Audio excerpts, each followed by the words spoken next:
जय श्री राम, जय सीताराम, सभी देवी देवताओं की जय हो। हम अपनी रामायण का आगे का अध्याय शुरू करते हैं।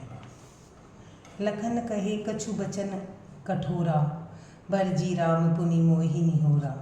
बार बार निज शपथ दिवाई, कह बीन तात लखन लड़ी कही। लक्ष्मण जी ने कुछ कठोर वचन कहे, किंतु श्री राम जी ने उन्हें बरज कर फिर मुझसे अनुरोध किया कि बार बार अपनी सौगंध दिलाई और कहा, हे तात लक्ष्मण का लड़कपन वहाँ न कहना। कही प्रणाम कछु कहन लिए, सिय भय शिथिल स्नेह। थकित बचन लोचन सजल, पुलक पल्लवित देह। प्रणाम कर सीता जी भी कुछ कहने लगी थी, परंतु स्नेहवश वे शिथिल हो गई। उनकी वाणी रुक गई, नेत्रों में जल भर आया और शरीर रोमांच से व्याप्त हो गया। तेहि अवसर रघुबीर रघुबर रुख पाई, केवट पार ही नाव चलाई। रघुकुल तिलक चले एहि भांति, देखौ ठाड़ ठाड़ कुलिस धरी छाती। उसी समय श्री रामचंद्र जी का रुख पाकर केवट पर ने पार जाने के लिए नाव चला दी। इस प्रकार रघुवंश तिलक श्री रामचंद्र जी चल दिए और छाती पर वर्ज रखकर खड़ा खड़ा देखता रहा। मैं आपन कीनी कहो कलेशु, जियत करेऊ लही राम संदेशु। अस कही सचिव बचन रही गऊ, हानि गलानी सोच बच भयो। मैं अपने कलेश को कैसे कहूँ, जो श्री राम जी ने का यह संदेशा लेकर जीता ही लौट आया। ऐसा कहकर मंत्री की वाणी रुक गई। वे चुप हो गए और वे हानि की गलानी और सोच के वश में हो गए।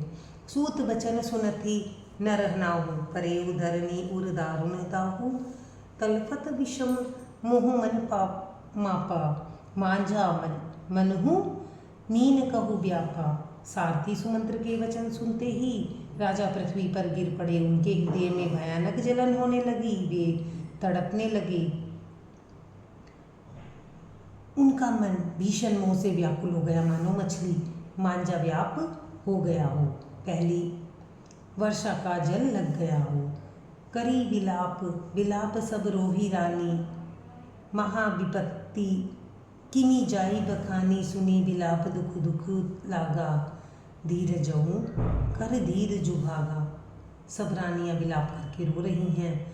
उस महान विपत्ति का वर्णन कैसे किया जाए। उस समय के विलाप को सुनकर दुख को भी दुख लगा और धीरज का भी धीरज भाग गया।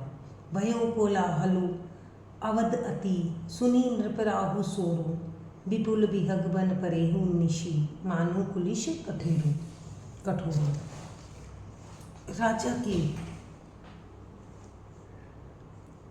राजा के रावलेर निवास में रोने का शोर सुनकर अयोध्या भर में बड़ा भारी कोहराम मच गया। ऐसा जान पड़ता था मानो पक्षियों के विशाल वन में रात के समय कठोर वर्ज गिरा हो।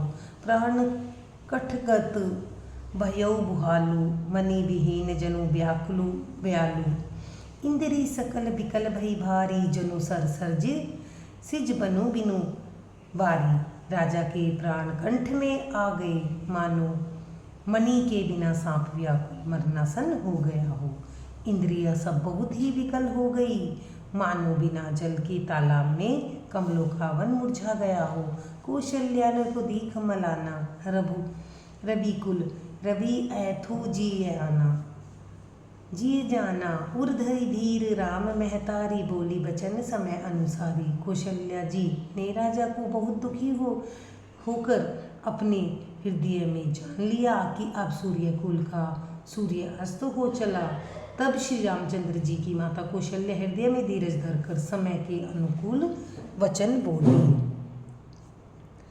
नाथ समुझी मन करी है विचारू, राम वियोग पयोधि अपारू। करण धार तुम अवध जहाजू, चढ़ेऊ सकल प्रिय पथिक समाजो। हे नाथ, आप मन में समझकर विचार कीजिए और श्री रामचंद्र जी का वियोग अपार समुद्र है, अयोध्या जहाज है और आप उसके कर्णधार खेने वाले हैं। सब प्रियजन कुटुंबी और प्रजा ही यात्रियों का समाज है और जो इस जहाज पर चढ़ा हुआ है। धन्यवाद। लाइक करें, सब्सक्राइब करें।